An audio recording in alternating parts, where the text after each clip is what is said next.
Huzur, ada pertanyaan lagi? Silakan. Berkenaan dengan pendiri Jemaat Ahmadiyah, bagaimana beliau mempelajari bahasa-bahasa Farsi, bahasa Arab, Urdu? Belajar dari mana beliau? Sekian banyak para nabi Allah yang datang ke dunia ini sebelum beliau. Apakah beliau mengetahui bahasa-bahasa?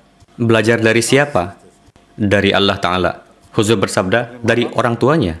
Sebagaimana Rasulullah Sallallahu Alaihi Wasallam mengetahui bahasa dari orang tua beliau, dari lingkungan. Begitu juga pendiri Jemaat Ahmadiyah, pertama-tama mengetahui bahasa dari lingkungan beliau. Kemudian ada seorang ustadz, seperti ustadz di desa-desa pada umumnya.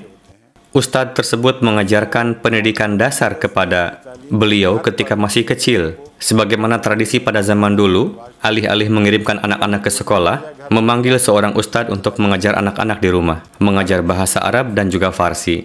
Penentang Jemaat Ahmadiyah melontarkan keberatan dengan mengatakan bahwa seorang nabi mendapatkan ilmu langsung dari Allah Ta'ala. Namun pendiri Jemaat Ahmadiyah diajarkan oleh seorang ustadz. Bagaimana mungkin nabi seperti itu? Nabi apapun jenisnya, berarti beliau tidak mempelajari langsung dari Allah Ta'ala. Faktanya adalah, sekian banyak para nabi yang telah berlalu, berkenaan dengan mereka semua, Al-Quran memberikan kesaksian bahwa Allah Ta'ala tidak mengajarkan bahasa-bahasa secara langsung kepada mereka. Para nabi pun biasa menelaah tulisan-tulisan orang-orang terdahulu. Dan sejauh berkenaan dengan Bible, bahwa para nabi yang telah berlalu setelah Nabi Musa, mereka biasa membaca Bible dan mendapatkan pendidikan dari para Rabbani.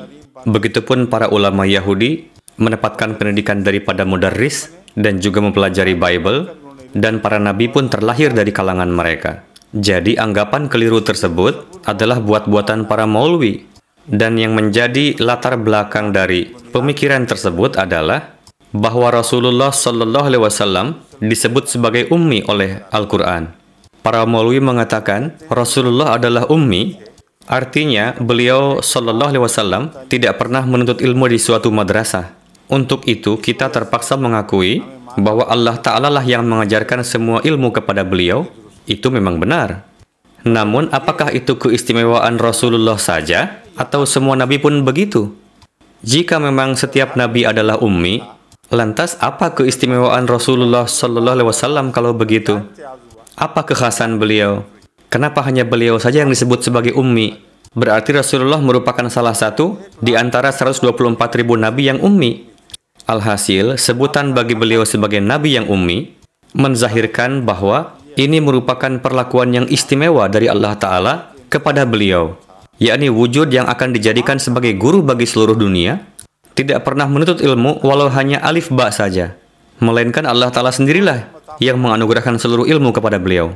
Bahkan ilmu alif ba pun tidak Allah Ta'ala berikan. Sebagaimana ketika beliau akan membubuhkan tanda tangan pada peristiwa Hudaybiyah, beliau bersabda, coba beritahu saya di mana saya harus membubuhkan tanda tangan, pada bagian mana. Saat itu beliau sudah menjadi nabi, dan peristiwa itu sekitar 2 atau 3 tahun sebelum Fatah Makkah. Namun hingga saat itu beliau masih belum mengetahui alif ba sekalipun. Beliau hanya mengetahui menulis nama beliau sendiri untuk tanda tangan. Dari itu diketahui bahwa pengajaran manusia yang diluputkan dari beliau, pengajaran tersebut tidak diberikan juga oleh Allah Ta'ala. Beliau diluputkan dari itu dengan tujuan supaya jangan ada yang mengatakan bahwa beliau mengkopi dari kitab samawi lainnya, mendapatkan ilmu dari Bible atau kitab-kitab lainnya. Dengan begitu, wujud yang menjadi guru dunia dipersembahkan sebagai wujud yang paling ummi. Tidak mungkin ada nabi sebelum beliau ataupun sesudahnya yang memiliki keistimewaan yang serupa. Jika menaruh harapan bahwa Imam Mahdi yang akan datang adalah ummi juga, berarti Imam Mahdi tersebut tidak akan bisa membaca Al-Quran, tidak akan bisa membaca hadis. Jika Imam Mahdi mendapatkan ilmu dengan cara mendengar, tetap saja akan disebut sebagai pelajar, menjadi muridnya ustadz.